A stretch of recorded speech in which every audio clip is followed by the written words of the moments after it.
Bienvenidas y bienvenidos estudiantes de la asignatura de Biología de primer grado a la programación de Aprende en Casa. Recuerden que esta es una propuesta de la Secretaría de Educación Pública para que desde su casa tengan acceso al conocimiento y mantengan el seguimiento de sus estudios. El título de esta sesión es ¿En dónde reside la continuidad de la vida?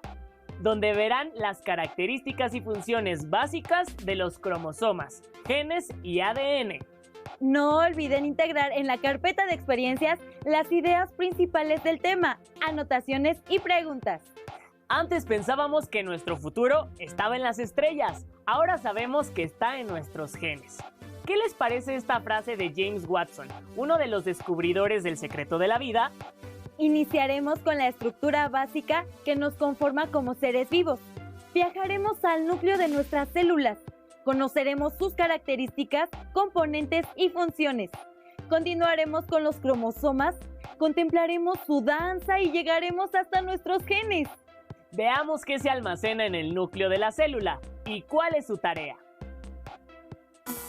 Tu cuerpo es una máquina perfecta, diseñada para caminar, correr y saltar, entre muchas otras cosas. Y esto es gracias a las células que lo conforman. Como sabes, tenemos diferentes tipos de células en cada uno de nuestros órganos y tejidos. Tenemos células de la sangre, células musculares, células óseas y células del cerebro llamadas neuronas. Y cada una, por diferente que sea, cumple una función vital en nuestro organismo. ¿Alguna vez te has preguntado quién dirige el funcionamiento de la célula?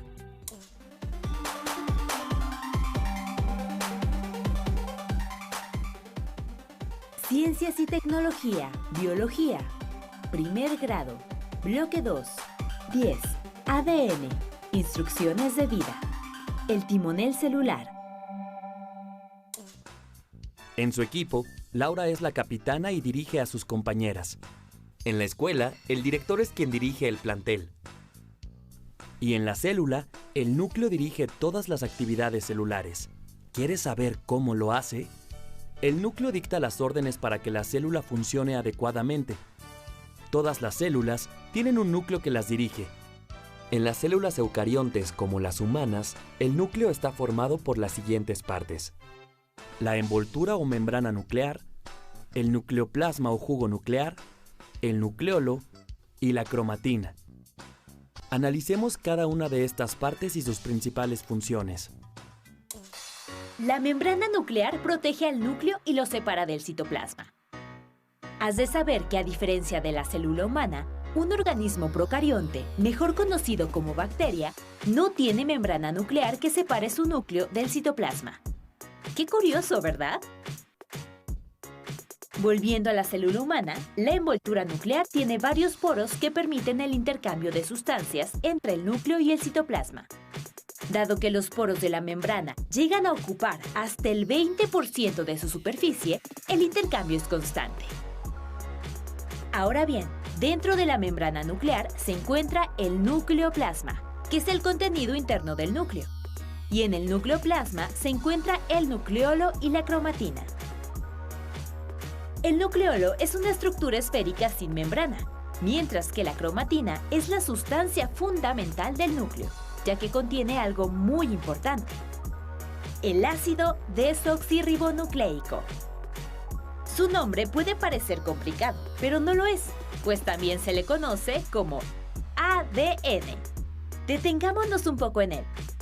Su importancia radica en que contiene la información genética de cada célula, es decir, la información de cómo somos cada uno de nosotros. Pero el ácido desoxirribonucleico o ADN hace eso y muchas cosas más. Entre sus funciones dentro del núcleo de la célula destaca la de formar el ácido ribonucleico, llamado también ARN. A este proceso se le conoce como transcripción. Posteriormente, el ácido ribonucleico o ARN sale del núcleo a través de los poros de la membrana nuclear. Llega al citoplasma y colabora en la formación de proteínas. A este proceso se le llama traducción. Cabe resaltar que hay 3 tipos de ARN: el mensajero, ARNM, el ribosomal ARNR, y el de transferencia, ARNT. Y cada uno de ellos interviene en diferentes procesos dentro de la célula. Cuando la célula no está en proceso de división, la cromatina se expande en el nucleoplasma ocupando todo el interior del núcleo. Mientras que, para lograr la división celular, la cromatina se organiza y forma los cromosomas que contienen la información genética. Así, la célula se duplica gracias al trabajo del núcleo. Como has podido ver, cada una de tus células es como una pequeña fábrica que trabaja constantemente. Y todo ese trabajo es dirigido por el núcleo. Entonces, el núcleo es el timonel celular. Y gracias a su incansable trabajo, puedes correr, saltar, moverte, estudiar y hacer todo lo que te gusta. Como vimos, en el núcleo se dictan las órdenes para el funcionamiento de cada uno de los millones de células que conforman nuestro cuerpo y su funcionamiento. Dentro de las estructuras que contiene el núcleo, destaca la cromatina, que puede encontrarse dispersa o formando los cromosomas cuando la célula se divide. ¿Cuándo ocurre la división celular? ¿Cuál es su importancia? ¿Cómo participan los cromosomas durante este proceso? Todas las preguntas e ideas principales las pueden anotar en su carpeta de experiencias. Los invitamos a ver el siguiente audiovisual, que se centra en las características básicas de los cromosomas. El crecimiento de nuestro cuerpo y el de todos los seres vivos es posible gracias a la reproducción celular. Pero, ¿sabes cómo se reproducen las células? Vamos a investigarlo. Para lograr tu crecimiento y el de todos los seres vivos, las células se dividen constantemente regenerando los tejidos necesarios para el desarrollo. Para dividirse, la célula pasa por 3 momentos: la interfase, la mitosis y la citocinesis. En la interfase, el ADN se duplica preparando a la célula para dividirse. Este ADN se encuentra acompañado de proteínas y forma la cromatina. La cromatina en forma laxa se junta y se condensa hasta formar las cromátidas. Cabe destacar que las cromátidas tienen toda la información genética de la célula. Se duplican, duplicando el ADN. Y en la mitosis se juntan en pares para formar los cromosomas. La mitosis es un proceso que se divide en 4 etapas: profase, metafase, anafase y telofase. En la profase, la cromatina comienza a condensarse y forma los cromosomas, los cuales se caracterizan por tener 2 cromátidas que se unen. El nucleolo y la membrana nuclear desaparecen poco a poco. Cada centriolo se mueve hacia uno de los polos. El citoplasma se organiza y en él se forman varias fibras proteicas que se estiran y se unen a los centriolos. A esta estructura, formada por las fibras proteicas y los centriolos, se le llama uso mitótico.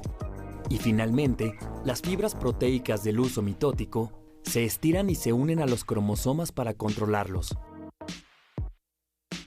En la metafase, las fibras proteicas colocan a los cromosomas bien condensados justo en la mitad de la célula. Estos cromosomas se acomodan en la placa ecuatorial. En la anafase, las fibras proteicas jalan a los cromosomas para separar por completo sus 2 cromátidas, las cuales a la vez son jaladas hacia los polos opuestos de la célula. Como ambas cromátidas son exactamente iguales, porque una es réplica de la otra, en ambos extremos de la célula se cuenta con la misma información genética. En la telofase, las cromátidas terminan de llegar a los polos y se descondensan, por lo que reaparecen los nucleolos. Las fibras proteicas se disuelven y las envolturas nucleares reaparecen. Aquí termina la mitosis e inicia la citocinesis. Finalmente, en la citocinesis, la célula se va estrechando por la mitad hasta que se rompe en 2. Es así como se forman 2 células con la misma información genética. Después, el ciclo celular vuelve a comenzar. Es fascinante, ¿verdad? Todas las células de nuestro cuerpo tienen la misma cantidad de cromosomas, es decir, 46, y se dividen cada día, cada hora, cada segundo. En el cuerpo humano, las células se dividen casi 2 trillones de veces cada día. A esta división celular se le llama mitosis, y gracias a ella, el ADN de una célula progenitora se comparte a las células hijas, duplicando cromosomas en una danza infinita de reproducción celular.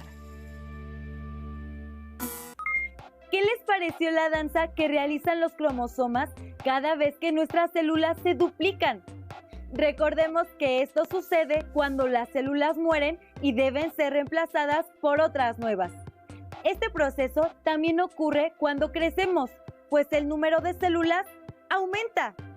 Los seres humanos tenemos 23 pares de cromosomas, la mayoría de ellos en forma de X, encerrados en el núcleo. Los cromosomas son los portadores del ADN, molécula que contiene nuestro código genético. ¿Qué hace la comunidad científica para conocer el genoma de nuestra especie?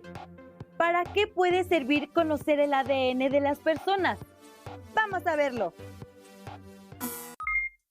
El ADN o ácido desoxirribonucleico es una molécula que conforma el material genético. En este ácido se encuentran todas las características hereditarias de los individuos y la información necesaria para fabricar las proteínas requeridas en el funcionamiento de las células. Pero, ¿realmente para qué nos sirve conocer el ADN de una persona?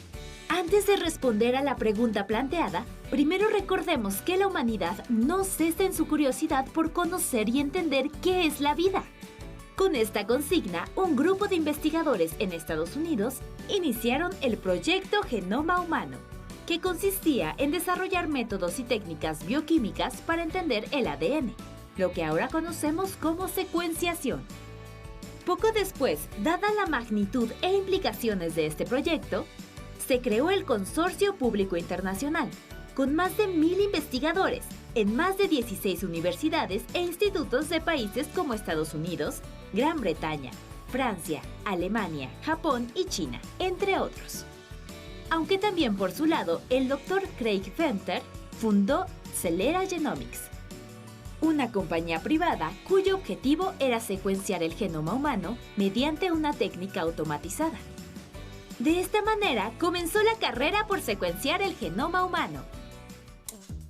Pero, ¿cuáles son los usos de la secuenciación del ADN? Gracias a la secuenciación, ahora es posible determinar el orden de los nucleótidos de una molécula de ADN.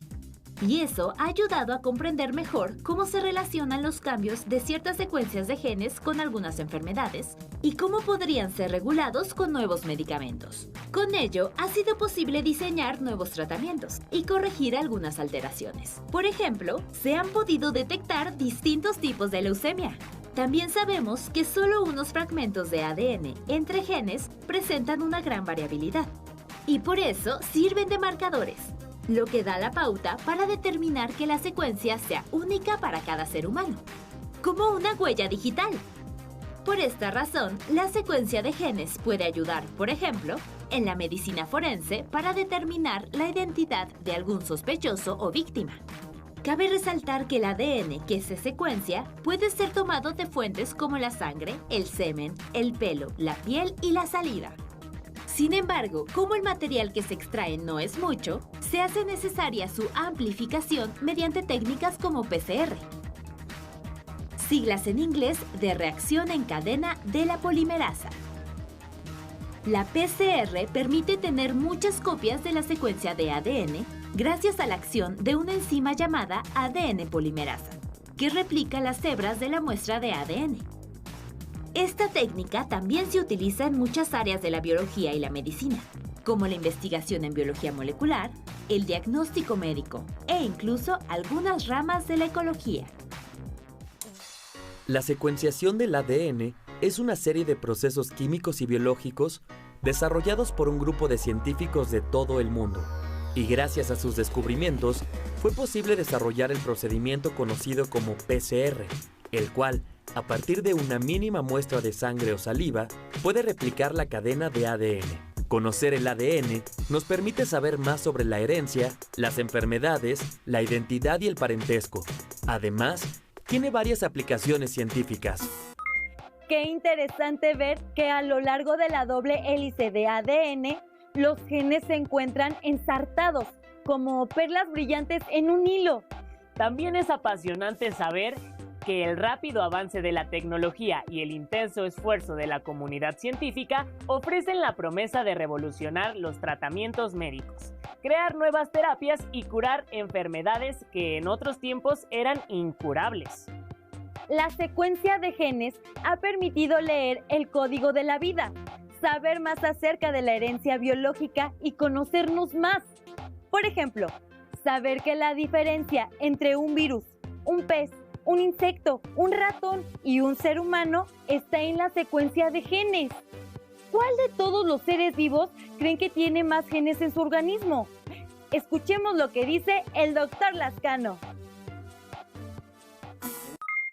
El color de ojos, el tipo de cabello, la apariencia física es producto de nuestra genética. Los genes, también conocidos como instrucciones, determinan todos los aspectos de un organismo. Pero ¿cuántos genes componen al ser humano? En la época, y estamos hablando de hace 15 años más o menos, todo el mundo pensaba que tendríamos unos 100,000 genes los humanos. Y entonces era un poco la extrapolación de un gen, una proteína, un gen, un rasgo de los seres vivos, un gen, un gen inteligencia, un gen rodilla, un gen preferencia sexual, esta cosa tan reduccionista, hasta que nos dimos cuenta que tenemos menos genes que algunos reptiles y que lo que hay es una edición de genes. Pero el cálculo que la mayoría de los científicos aceptaría es que tenemos unos 20,000 genes. Estos genes conforman el ADN o ácido desoxirribonucleico, que es la molécula informativa de la vida. Las moléculas del ADN están conformadas por 2 hélices torcidas y emparejadas. Cada hélice está compuesta por 4 unidades químicas denominadas bases nucleótidas: adenina, timina, guanina, citosina. El genoma humano contiene aproximadamente 3 millones de estos pares de bases, que se encuentran en los 23 pares de cromosomas dentro del núcleo de todas las células y a su vez se pueden secuenciar. Pero hay un rejuego. Piense, por ejemplo, en la palabra hipótesis. Una tesis puede ser una tesis, digamos, de un estudiante de licenciatura, plagiada o no, o puede ser una hipótesis, le agrego el prefijo hipo, y entonces se convierte en una propuesta teórica sobre algo que puede ser. El lenguaje está lleno de eso, y la expresión de los genes funciona como una especie de lenguaje en ese sentido.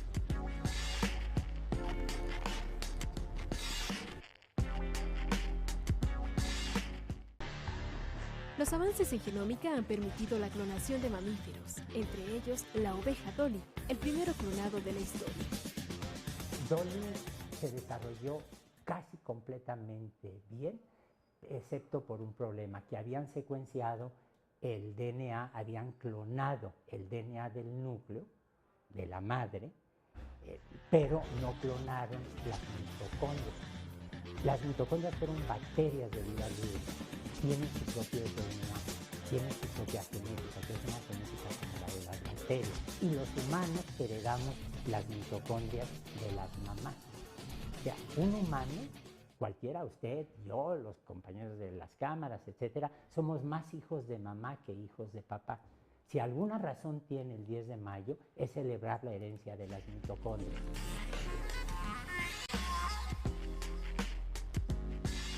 La gente ha querido clonar humanos desde hace décadas. Ha querido hacer experimentos al respecto extraordinarios. Por ejemplo, hubo un científico soviético que quiso clonar células humanas, femeninas, en chimpancés. Y esto en la época de Stalin, que cuando finalmente dijeron, bueno, este experimento no está prosperando, lo suspendieron. Y yo he conocido gente con educación universitaria y demás, que por ejemplo para resolver problemas de próstata o de diabetes o qué sé yo, buscan trasplantes de tejidos de cerdo. Yo creo que allí más vale mantenerse a distancia.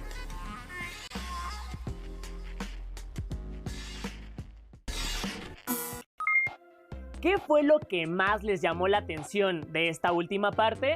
Fue muy interesante saber que tenemos menos genes que algunos reptiles.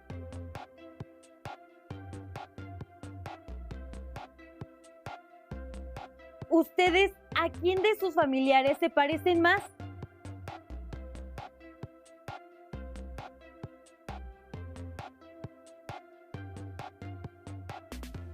¿Cuál característica física es más común en su familia?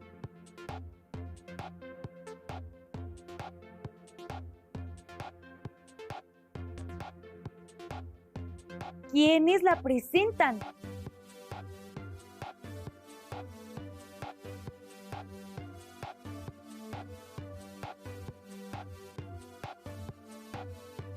Elaboren un árbol genealógico. Incluyan a sus padres, abuelos y bisabuelos.